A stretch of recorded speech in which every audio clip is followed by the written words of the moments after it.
Let's start off by moving to Setup, down the Pricing Setup, and let's slide over to All Pricing Setup. Let's move to the left and open up Part Setup. Right here we're going to create a subcategory under the category Flat Stock Materials. So let's expand Materials. Let's expand this.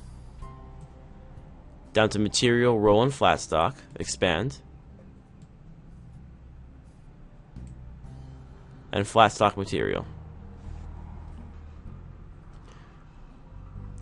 Now we're going to click on the Flat Stock Material, and we're going to move up to the top, and we're going to click New Part Subcategory. That will create a new part category right here. Click it. We are going to name it Lexan.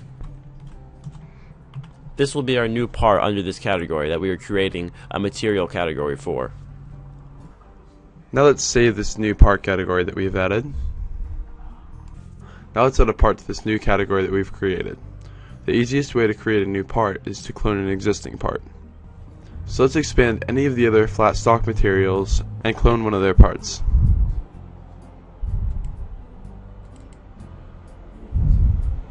Now first of all, let's change the name of this part. Second, let's change the category to Lexan. After that, you'll want to go to the Costs tab and edit the costs and multipliers. Now we're going to move to the Digital Vinyl Flat Stock Substrate tab. Scroll over a bit. Right here, we'll open up.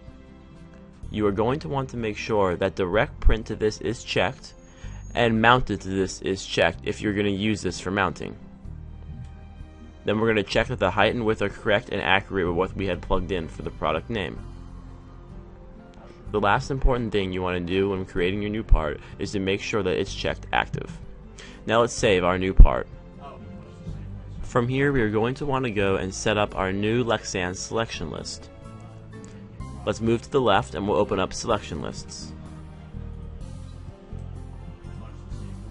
Let's expand flat stock substrates. Now we need to create a new dynamic part-based selection list for our Lexan parts. So we're going to click our flat stock substrates category, move up to the top, and click New List. We are going to name this list Lexan Types. Then we're going to click the drop down next to the Insert button and click Add Dynamic Part Category. Here we are going to select what part category you want to link the selection list to. We're going to scroll down to our Lexan category.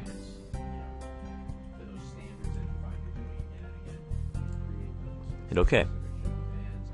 Next we are going to want to check the first box under the Use Parent Default FX column. This is very important because this calculates your part usage.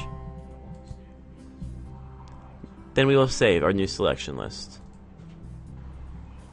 Next, we'll want to update the flat stock's material types by adding Lexan to the list. Let's edit the flat stock material types list. Double click. Now hit the edit button. We'll insert a row.